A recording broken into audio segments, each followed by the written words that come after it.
A'udzu billahi minasyaitonir rajim. Bismillahirrahmanirrahim. Assalamualaikum warahmatullahi wabarakatuh.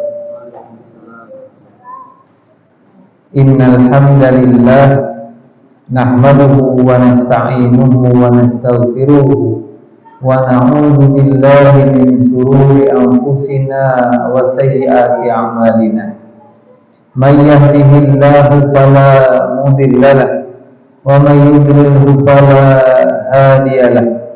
Asyhadu an la ilaha illallah wahdahu la syarika lahu wa asyhadu anna Muhammadan abduhu wa rasuluhu la nabiyya ba'dah. Allahumma shalli wa sallim wa barik ala rasulina Muhammadin wa ala alihi wa ashabihi wa man tabi'ahum bi ihsanin ila yaumiddin. Amma ba'du. Qala Allah Ta'ala, ya ayyuhalladzina amanu taqullaha haqqa tuqatih wa la tamutunna illa wa antum muslimun. Wa qala ta'ala, innallaha ashtara minal mu'minina anfusahum wa amwalahum bi anna lahumul jannah. Rabbana hab lana min azwajina wa dhurriyyatina qurrata a'yun waj'alna lil muttaqina imama. Jamaah salat maghrib Masjid Mujahidin yang dimuliakan Allah, segala puji hanyalah milik Allah Subhanahu wa Ta'ala yang telah menghimpun kita di tempat yang mulia ini. Dan kita berdoa kepada Allah Subhanahu wa Ta'ala, semoga Allah mengumpulkan kita dengan keluarga kita di surga. Amin ya rabbal alamin. Salawat dan salam selalu tercurah kepada Nabi kita tercinta Nabi Muhammad sallallahu alaihi wa ala alihi wasallam. Beliau adalah kecintaan dan suri tauladan bagi kita. Semoga Allah mengumpulkan kita dengan Nabi Muhammad sallallahu alaihi wasallam. Bapak dan Ibu sekalian yang dimuliakan Allah, gimana kabar kalian pada maghrib hari ini, Pak? Sehat? Alhamdulillah. Sigar aja? Sigar berapa? Panas tak? Seharian panas lah. Itu kata orang Banjar, humap Pak. Humap. Jadi panas, humap.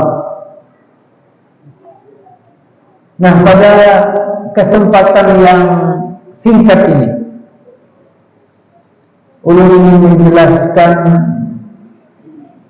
perihal Nabi Muhammad sallallahu alaihi wasallam. Ada beberapa poin yang ingin ulun sampaikan pada kesempatan kali ini. Yang pertama, Allah Subhanahu wa Ta'ala mentakdirkan bahwa Nabi Muhammad sallallahu alaihi wasallam dilahirkan di kalangan orang terhormat. Nabi keturunan daripada Bani Hashim. Bani Hashim itu adalah keturunan yang paling terhormat di antara keturunan Abdul Manaf. Abdul Manaf adalah keturunan yang paling terhormat daripada Qusay. Qusay adalah kalangan yang terhormat daripada orang-orang Quraisy. Jadi Nabi Muhammad itu adalah lahir di kalangan orang yang terhormat di antara kalangan orang yang terhormat lagi. Bisa dipahami, Pak? Bisa. Pertanyaannya, why? Kenapa Allah takdirkan Nabi Muhammad di kalangan terhormat?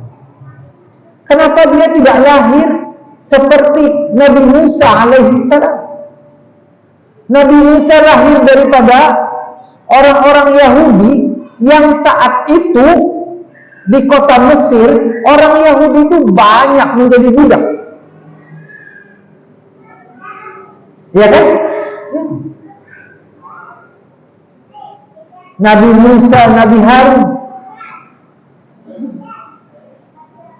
Tapi ada nabi yang Allah lahirkan merupakan anak nabi dan anak raja. Siapa Pak kira-kira? Dia anak nabi, dia anak raja.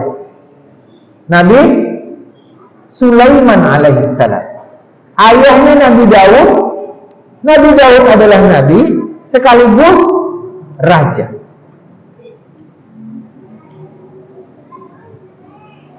Pertanyaannya mengapa? Di antara hikmah bahwa Nabi dilahirkan di kalangan terhormat karena Nabi memerintahkan manusia untuk menghormati sesama manusia. Nabi menghormati orang miskin, orang kaya, orang terhormat maupun tidak terhormat, penguasa apa bukan.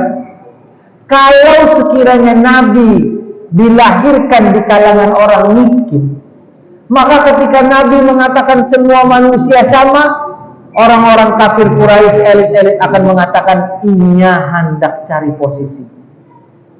Iya kan Pak? Ya. Kalau Nabi mengatakan, hai orang-orang kaya, bersedekahlah kalian, karena Nabi adalah dari kalangan orang terhormat dan orang kaya. Sekiranya Nabi orang miskin, ketika Nabi memerintahkan bersedekah, maka orang lain akan mengatakan inya hendak dapat duit bananai. Ya kan Pak? Bisa dipahami Pak? Itulah Allah mentakdirkan Nabi Muhammad Shallallahu Alaihi Wasallam ditakdirkan dari kalangan terhormat dan di kalangan orang-orang kaya. Yang kedua Pak, ini poin yang kedua yang ingin saya sampaikan. Nabi Muhammad Shallallahu Alaihi Wasallam sebagai contoh. Ini sebagai contoh. Dalam riwayat yang sahih, satu ketika Nabi ditegur oleh Allah Subhanahu wa Ta'ala. Bayangkan, Nabi Muhammad kurang berakhlak apa? Kurang tawadhu apa? Kurang menghargai manusia apa? Kurang menyayangi manusia apa? Akhlak Nabi Muhammad Shallallahu Alaihi Wasallam tidak bisa dibandingkan bahkan dengan sahabat-sahabat. Satu ketika Nabi Muhammad Shallallahu Alaihi Wasallam disebutkan yang bercerita ini adalah Abi Waqqas, ibnu Abi Waqqas. Kira-kira yang dimaksud adalah Sa'ad ibnu Abi Waqqas. Sa'ad bin Abi Waqqas berkata, "Kunna ma'an Nabi sallallahu alaihi wasallam sittata nafarin." Saat itu kata Sa'ad bin Abi Waqqas, kami duduk dengan Nabi bersama 6 orang. Ada yang meriwayatkan ini bersama Ikrimah, bersama Bilal, bersama Ibnu Mas'ud, bersama Khabbab, otomatis bersama Sa'ad.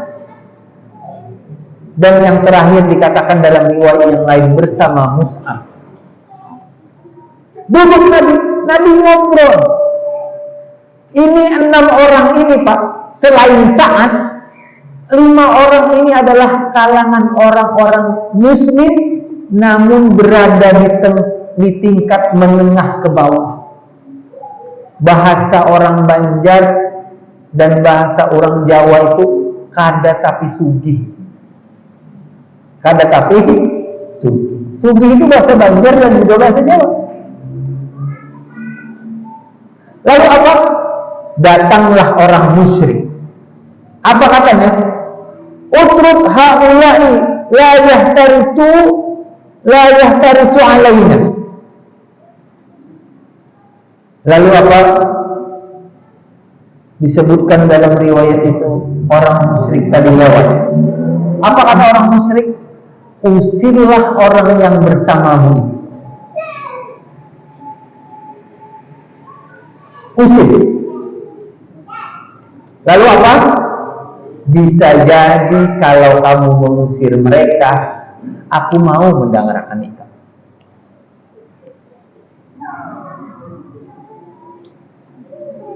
Dalam riwayat ini Nabi Muhammad sallallahu alaihi wasallam fahaddasa nafsa. Nabi Muhammad diam sejenak. Bersama orang muslim miskin, tiba-tiba orang musyrik kaya lewat. Apa katanya? Usir nang miskin itu bisa jadi aku umpat ikan. Dalam posisi ini, pian memilih yang mana? Mereka sudah muslim. Kalau hati pian menginginkan orang yang musyrik tadi muslim, otomatis pian akan berdiri. Karena pian menghendaki dia muslim. Bukan menghendaki orang kayanya, bukan. Nabi Muhammad tidak mungkin begitu. Nabi Muhammad memikirkan kalau sekiranya aku menyingkirkan mereka ini sebentar, maka itu akan masuk Islam dan bertambah orang Islamnya. Kira-kira begitu Pak? Ya. Lalu Nabi Muhammad berpikir, turunlah ayat. Turun ayat. Apa ayatnya? Wala tatrudil ladzina yad'una rabbahum bil ghadati wal 'ashyi yuridu wajha. Hai Muhammad, jangan kau usir orang yang menyeru Tuhannya di pagi hari dan petang hari, sedangkan mereka menghendaki keridhaan Allah Subhanahu wa taala. Itu Pak. Nabi Muhammad sallallahu alaihi wasallam diajarkan oleh Allah jangan pernah, bahkan disebutkan dalam riwayat yang lain, wala ta'du aynaka anhu, dalam Al-Qur'an, jangan kau palingkan pandanganmu dari mereka. Kita bersalaman dengan orang miskin, minta maaf nih. Kadang-kadang kan kami melihat, amun lawan orang sugih berkuncang. Tahu yang berkuncang? Bersalaman, hebat yang Bapak. Amun lawan orang kata di berduit, sahabat, manusia dah. Nabi enggak. Siapapun yang memanggilnya, mau orang miskin, mau orang kaya, mau penguasa rakyat jelata, Nabi Muhammad sallallahu alaihi wasallam selalu mengatakan labbaik. Jadi kalau dipanggil Nabi Muhammad itu misalkan contohnya, ya Muhammad. Nabi Muhammad di depan, dia di belakang. Dia memanggil, ya Muhammad. Nabi Muhammad memiliki akhlak yang baik. Labbaik. Tahu arti labbaik Pak? Aku datang. Nabi palingkan mukanya seluruhnya, badannya. Amun kita kan, oh ikan kamunya, lihat juga lu. Nabi dipanggil, dia toleh semua badan. Lalu dia mengatakan labbaik. Itu akhlak Nabi. Dia di kalangan terhormat, tapi menghormati siapapun manusia. Kenapa Nabi Muhammad sallallahu alaihi wasallam menghormati manusia? Kenapa? Siapapun dia, ingat Pak, siapapun dia, berharta atau tidak, penguasa atau tidak, berpengaruh atau tidak, terkenal atau tidak, laqad khalaqnal insana fi ahsani taqwim. Kami ciptakan manusia itu sebagus-bagus bentuk. Kau menghormati manusia adalah dalam rangka kau menghormati ciptaan Allah Subhanahu wa taala. Bisa dipahami Pak? Mulai ini Pak, amun bersalaman lawan manusia, lihati muhanya. Siapapun dia. Dia belum bersalaman lawan ulun belum kada lihati muhanya, takut sabda terus ya ulun. Lihati muhanya. Jangan Seakan-akan bersalaman itu kada penting. Paham nggak Pak? Padahal salaman itu dalam rangka mengikat persaudaraan. Mengucapkan salam jangan Assalamualaikum. Nah, di hati orangnya Assalamualaikum. Kita doa, kita menghargai manusia. Nah itu Nabi Muhammad SAW. Jadi kalau kita di bulan Maulid ini merayakan hari lahir Nabi Muhammad SAW, harusnya kita berpikir sejauh mana kita mengamalkan akhlak Nabi. Ya kan? Sejauh mana kita mengamalkan akhlak Nabi. Coba biar di rumah list akhlak Nabi itu banyak. Kira-kira yang aku ikuti yang mana? Ini sudahkah? Ini sudahkah? Ini sudahkah? List. Bikin daftar, andak di lemari. Amun kada kawa, andak di otak yang. Kira-kira hari ini ku berakhlak apa? Bapak dan Ibu sekalian. Yang kedua, Nabi Muhammad SAW dilahirkan di Mekah. Kenapa Nabi tidak lahir di Madinah? Kada lahir pula di Indonesia, kada lahir pula di Telehari atau Martapura. Kenapa Pak?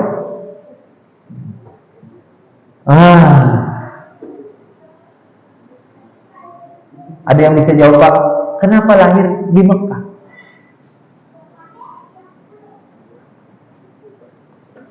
Kalau pian baca surah Al-Imran, Allah berfirman, Inna awwala baitin wudi'a linnasi lalladzi bi Bakkata mubarakan wa hudan lil alamin. Sesungguhnya awal-awal rumah ibadah yang dibangun di muka bumi ini adalah Ka'bah. Di mana dia? Di Bakkata. Di mana Bakkah? Makkah.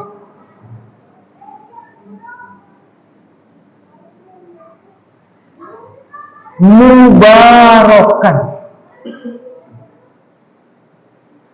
diberkahi.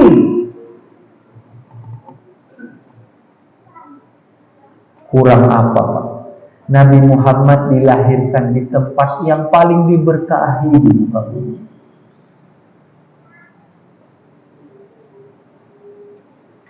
Yang hendakkah umroh Pak? Ay, tapi nak ada hendakkah kata Pak? Hendak. Niat Pak? Nah, doa dia Pak, doa. Itu penting. Kita ke tempat penuh dengan keberkahan.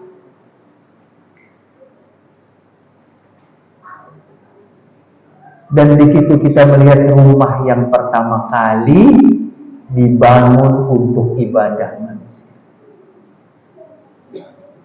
Jadi kalau kita sholat di Masjidil Haram itu, di depan Ka'bah itu, kita sholat di tempat ibadah bangunan pertama kali untuk manusia.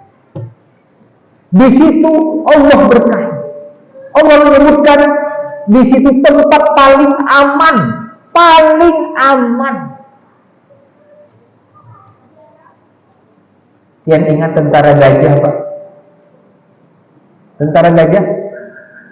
Alam tara kaifa fa'ala rabbuka bi ashabil. Orang Arab nih,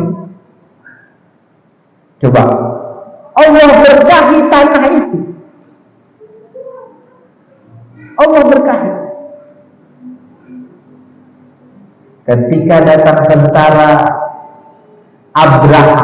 Abraha itu agamanya apa Pak? Agamanya Nasrani. Orang mana dia aslinya? Dia orang Ethiopia. Tahu Ethiopia?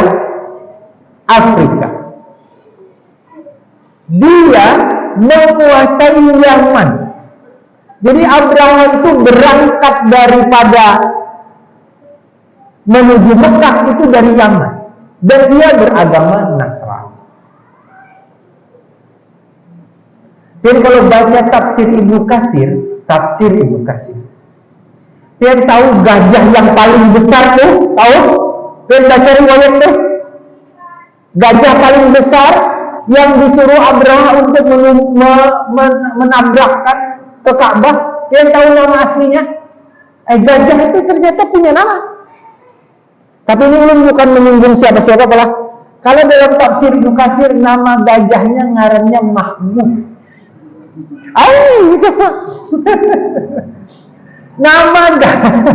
Nama gajahnya Abraha itu namanya Mahmud. Ini jangan tersinggung dengan Mahmud di sini. Karena pun, oh iya. Dan itulah keistimewaan Nabi lahir di Mekah. Tanah itu diberkahi. Dan kalau di tanah haram itu, itu kan kada boleh motong apapun di tanah haram. Kecuali untuk perbaikan Masjidil Haram boleh. Pian tangkap kau murung di situ disembelihnya. Ay Allah jamin keamanan. Nah itu poin yang kedua. Poin yang ketiga, Nabi Muhammad SAW, berita beliau bahkan belum lahir termaktub di dalam Injil dan Taurat. Termaktub dalam Injil dan Taurat. Jadi baik, kalau orang Kristen tidak mengubah apa isi kitab mereka itu, mereka akan menjumpai nama Muhammad. Taurat juga begitu. Kalau pada rabi-rabi mereka itu tidak mengubah apa pada isi Taurat, maka mereka pasti akan menjumpai nama. Makanya kan di dalam Al-Quran disebutkan Nabi Isa pernah berkata kepada muridnya, "Ya'ti min ba'di ismuhu Ahmad." Telah akan datang Nabi setelahku namanya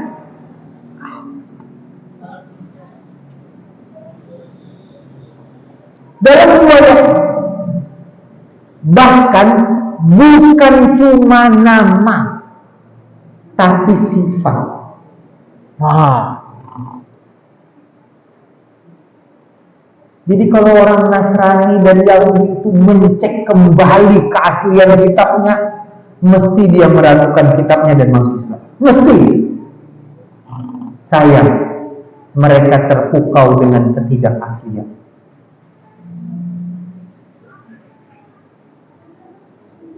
Disebutkan dalam hadis yang sahih, satu ketika di dalam riwayat ini disebutkan bahwa Abdullah bin Amr bin As, saat itu Atha bin Yasar berkata kepada Abdullah bin Amr bin As, kata dia apa? Apakah sifat Nabi itu juga disebutkan di dalam Taurat? Kan namanya aja ada, tapi apakah sifatnya ada?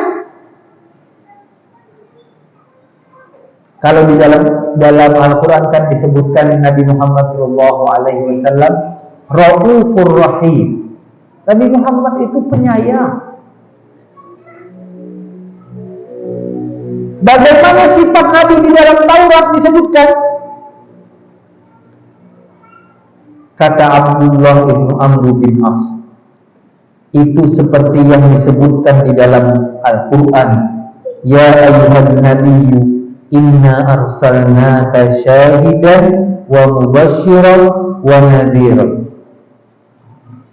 Hai Nabi, Wahai Nabi, Allah berfirman kepada Nabi Muhammad, wahai Nabi, sesungguhnya kami mengutus engkau adalah syahidah, kau jadi saksi, basyiran mubasyiran, kau pemberi kabar gembira, wa nadhiran, kau pemberi kabar peringatan. Nabi memiliki sifat ini, Pak. Apa sifat pertama? Syahidah. Di hari kiamat kelak, Nabi menjadi saksi atas umat.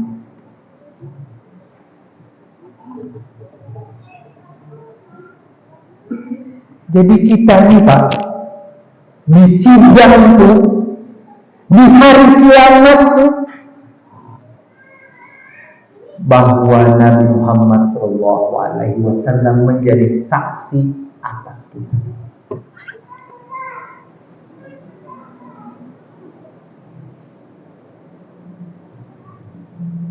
Maka dari itu ketika Abdullah bin Mas'ud membacakan ayat tentang kesaksian Rasulullah SAW di akhir kelak, Rasulullah menangis mendengar, enggak tahan, terisak-isak,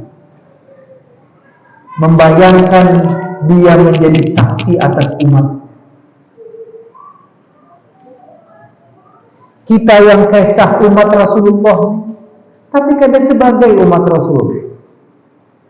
Kita mengaku dia umat Rasulullah, tapi kita bukan benar-benar umat Rasul. Kita jauh daripada sunnah.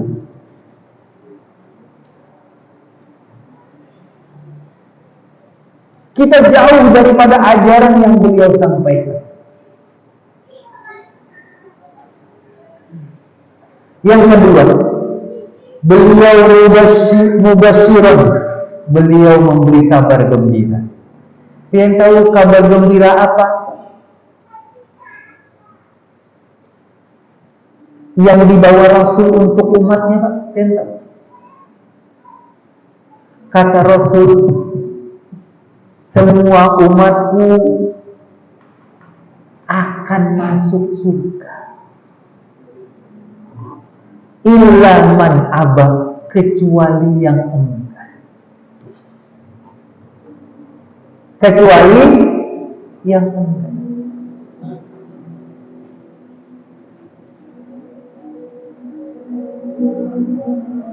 Dan hendak masuk surga kakak, hendak kakak Pak. Apakah kada bersuara nih? Bingung kan? Enggak lah. Namun apa? Ternyata kadang-kadang manusia itu berbuat kesyirikan. Kesyirikan itu adalah keengganan dia masuk surga. Dia berbuat zalim, itu adalah keengganannya masuk surga. Ia mengambil hak orang lain, itu adalah bentuk keengganannya masuk surga.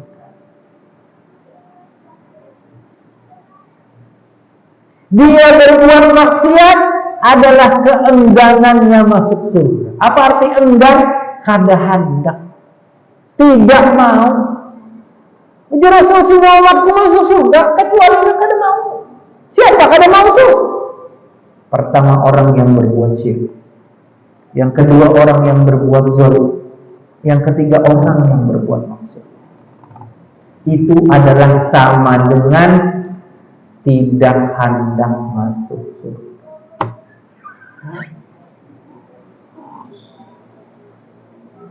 Apa kabar gembira lagi, Pak? Yang masuk neraka,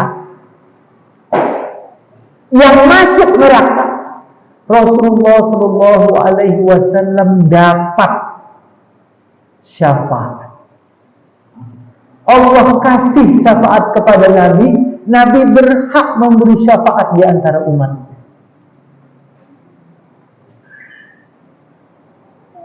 Hadisnya sahih. Tapi apa? Atas izin Allah Subhanahu wa ta'ala.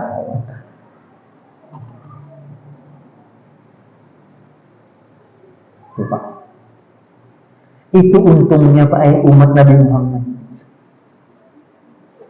Hadis yang sahih apa? Orang-orang minta kepada Nabi Adam nggak bisa. Orang minta kepada Nabi Ibrahim nggak bisa. Orang minta kepada Nabi Musa nggak bisa. Yang bisa itu Allah kasih Nabi Muhammad Sallallahu Alaihi Wasallam.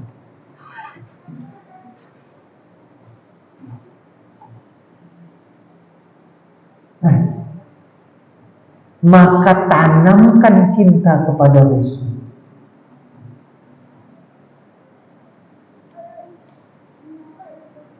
Satu ketika Umar berkata, "Wahai Rasul, engkau yang lebih aku cintai daripada orang tua. Setelah aku mencintai orang tuaku, kamu yang paling aku cintai." Anaknya aja Pak, anaknya. Satu ketika Hafsah, Ummul Mukminin, pernah Nabi tidak tegur Hafsah. Terjadi perselisihan antara istri Nabi dengan Nabi Muhammad SAW, sehingga Nabi tidak menegur istrinya selama 28 hari. Umar tahu itu.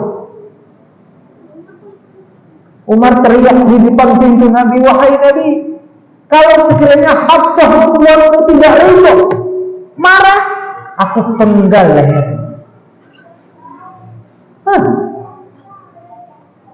Wah, Umar ketika dia mengatakan itu kepada wahai Nabi yang aku cintai setelah orang tua. Lalu Nabi berkata kepada Umar radhiyallahu anhu. Apa kata Nabi? La yu'minu ahadukum hatta akuna ahabba ilaihi min walidihi wa walidihi wan nasi ajma'in.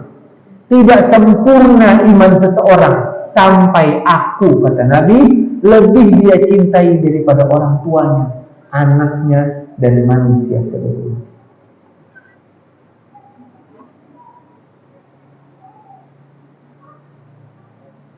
Pertanyaannya, bagaimana menumbuhkan cinta kepadanya?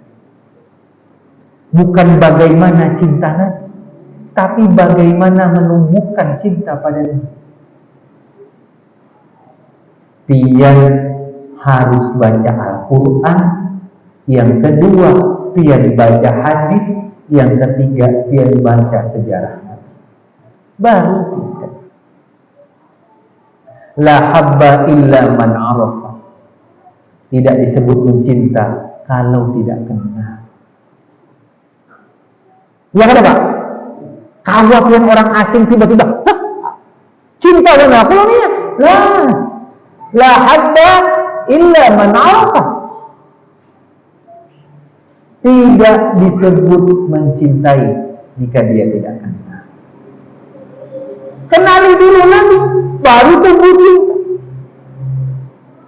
Sehingga kita mengikuti Nabi Muhammad SAW bukan karena ikut-ikutan, namun berdasarkan cinta.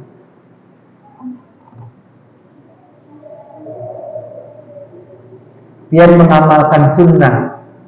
Kalau pian atas dasar cinta, pian naik level.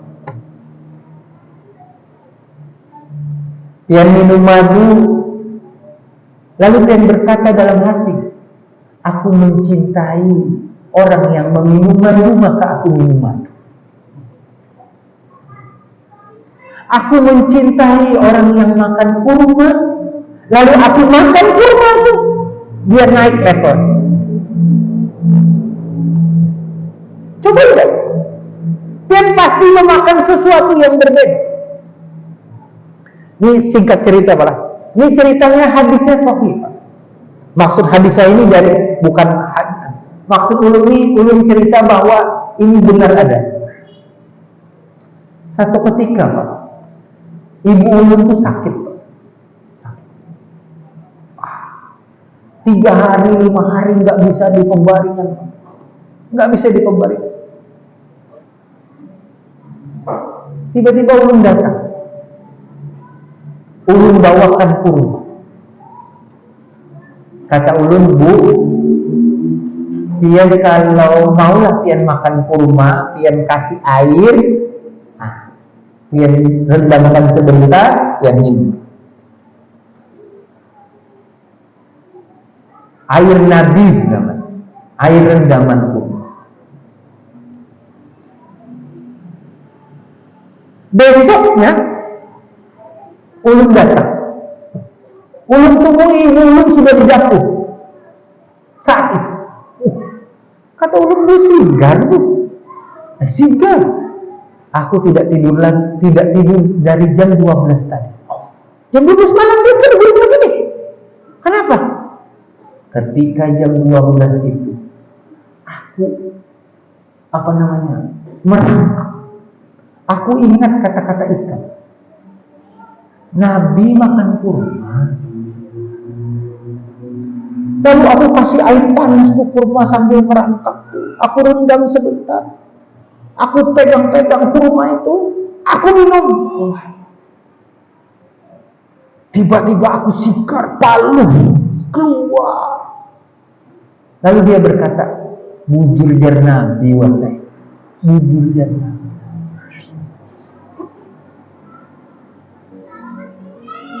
Coba ya. Nang pina uyuh-uyuh. Jangan minum obat dulu. Makan kurma. Coba ya. Nungkar madu nang asli. Jangan nang kada asli. Nang kada asli dibawa ke rumah pecah gini. Mau pada ibu sekalian. Itu nanti. Nang terakhir sifat Nabi disebutkan nadhir, pemberi peringatan. Kepada siapa? Kepada manusia seluruhnya. Yang pertama, hai orang kafir.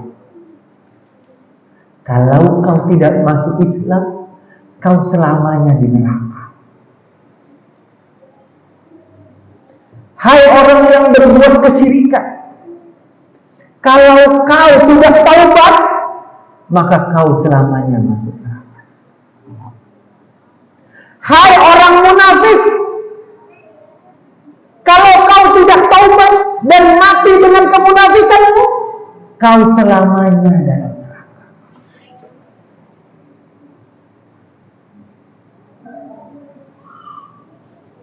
Itu Nabi sebagai pemberi peringatan. Bahkan Nabi berkata kepada anaknya, Fatimah, wahai Fatimah, aku tidak bisa berbuat apa-apa. Aku selain mengajari kau, aku kada kau menyelamatkan. Ada seorang sahabat berkata Nabi, wahai Nabi, doakan pang aku masuk surga. Apa ujar Nabi? Bantu aku dengan sholat. Jadi mungkin minta doakan mau ulun masuk surga, mungkin karena Nabi beribadah, aku masuk surga. Ya kan? Surga kada kau ditukar, kada kau dibeli, kada kau dijual. Allah yang kasih.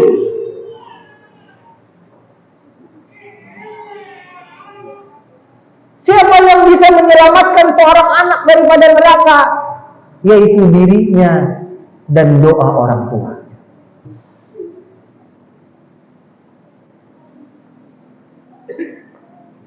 Bisa dipahami Pak? Pertanyaannya, kenapa Nabi Nadhir? Nabi itu memberi peringatan. Apa gunanya peringatan Pak? Nah ini kadang-kadang orang salah paham. Orang yang mengartikan Nabi Muhammad memberi peringatan adalah Nabi yang mengancam manusia, itu salah. Itu berarti kada paham. Nabi memberi peringatan kepada manusia karena Nabi mencintai manusia. Nabi hendak seluruh manusia itu, umatnya itu adalah masuk surga. Itu kehendak Nabi. Makanya Nabi beri peringatan. Coba biar anak pian. Nah, jangan keluar malam. Kena ikan kenapa-napa. Dan memberi peringatan kada? Ya. Mengancam kada? Kada. Itu bentuk sayang. Nabi begitu. Nabi memberi peringatan itu bukan karena Nabi benci, tapi Nabi sayang.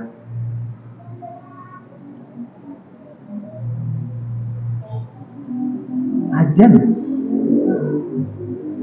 Isya sudah 2 menit lagi.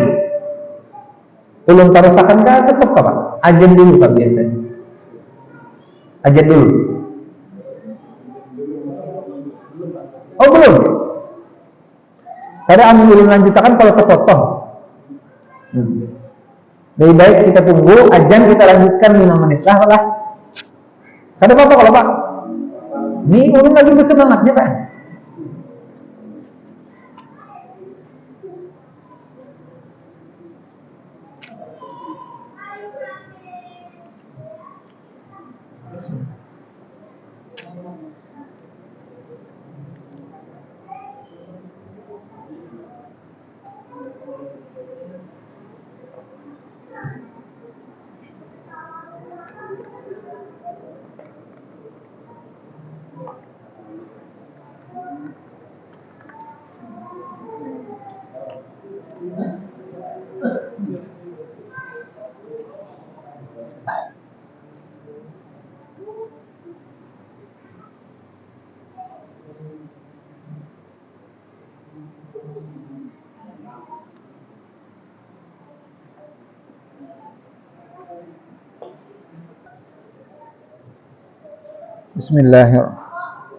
Bismillahirrahmanirrahim. Kita lanjutkan sedikit Pak. Kita lanjutkan sedikit.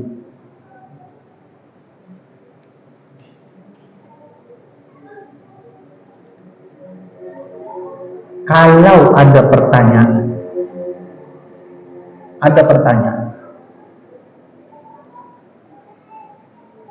bagaimana sih akhlak Rasul? Kalaulah itu ditanya kepada kita mau jawab apa? Pertanyaan ini pernah diajukan kepada Aisyah, Ummul Mukminin, ibunya orang-orang beriman. Satu kali sahabat pernah berkata dan bertanya kepada Aisyah,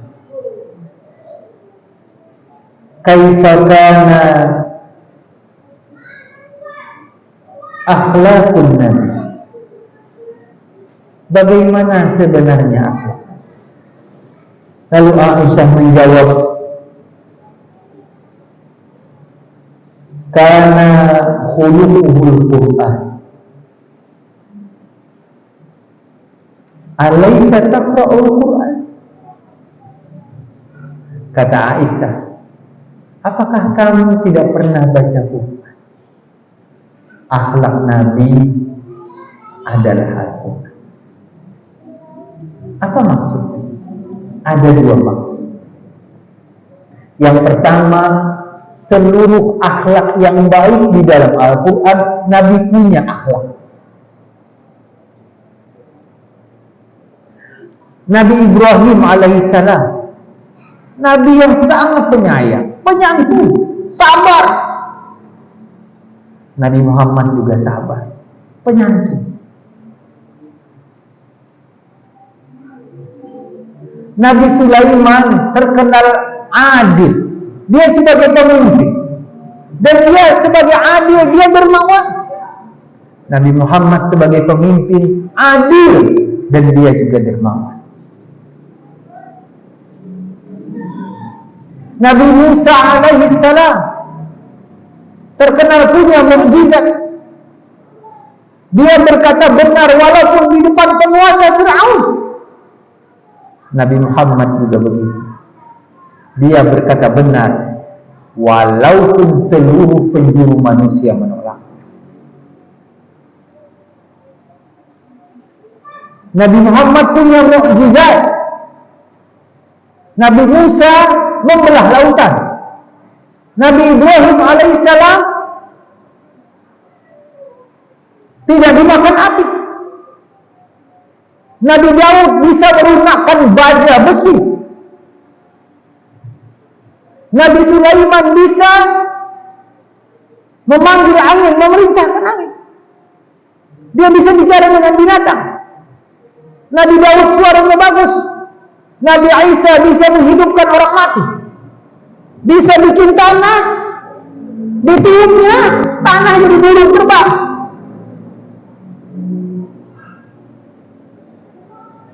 Nabi Muhammad punya mukjizat yang tidak lekang oleh zaman. Kita tidak mungkin bisa lagi melihat mukjizat Nabi Musa, mukjizat Nabi Ibrahim, mukjizat Nabi Daud, mukjizat Nabi Sulaiman. Tapi kita masih bisa merasakan mukjizat yang Allah kasih kepada Nabi Muhammad SAW. Yaitu apa Pak? Al-Quran. Al-Quran bisa membuatmu tahan dari api. Kekuatan Al-Quran bahkan mampu meruntuhkan gunung dan lautan. Kekuatan Al-Quran bahkan bisa menghidupkan orang mati. Tapi manusia tidak mengetahui. Kekuatan Al-Quran bahkan membuat manusia bisa menembus penjuru langit-langit. Hanya manusia tidak tahu. Manusia tidak tahu. Hanya sedikit mereka yang mengerti apa isi Al-Quran. Yang kedua, bahwa Nabi selalu dijaga oleh Allah. Sedikit saja Nabi ditegur oleh Al-Quran, oleh Allah. Nabi mesam mukanya, bermuka masam dikit aja, bentar aja Allah tegur. Nabi diam saja antara memilih mendengar orang kafir atau duduk dengan orang miskin. Diam sejenak Nabi ditegur. Allah menjaga akhlak Nabi. Makanya Allah berfirman, wa innaka la'ala khuluqin azim. Hai Muhammad, kau memiliki akhlak yang agung sekali. Kalau pian mau membaca akhlak Nabi dan meniru akhlak Nabi, bacalah Al-Quran. Di sana kita akan temui akhlak daripada akhlak Nabi Muhammad Sallallahu Alaihi Wasallam. Dan juga tentunya kita baca hadis daripada hadis Nabi Muhammad Sallallahu Alaihi Wasallam. Mungkin itu saja yang bisa ulun sampaikan. Mudah-mudahan bermanfaat bagi ulun pribadi. Semoga Allah menganugerahkan kita akhlak yang baik.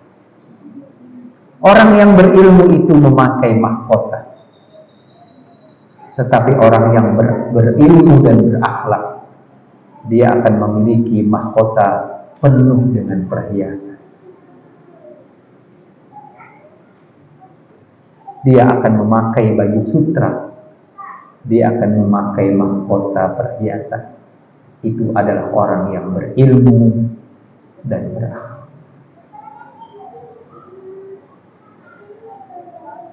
Semoga Allah menganugerahkan kita berakhlak kepada Allah, berakhlak kepada kedua orang tua kita, berakhlak kepada tetangga kita, berakhlak kepada anak kita, berakhlak kepada istri kita, berakhlak kepada suami kita, berakhlak kepada manusia seluruh, berakhlak kepada orang muslim, berakhlak kepada orang non-muslim, berakhlak kepada lingkungan.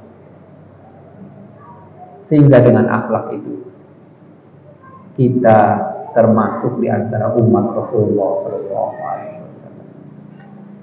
Subhanallahumma wa bihamdika asyhadu an la ilaha illa anta astaghfiruka wa atubu ilaik. Assalamualaikum warahmatullahi wabarakatuh.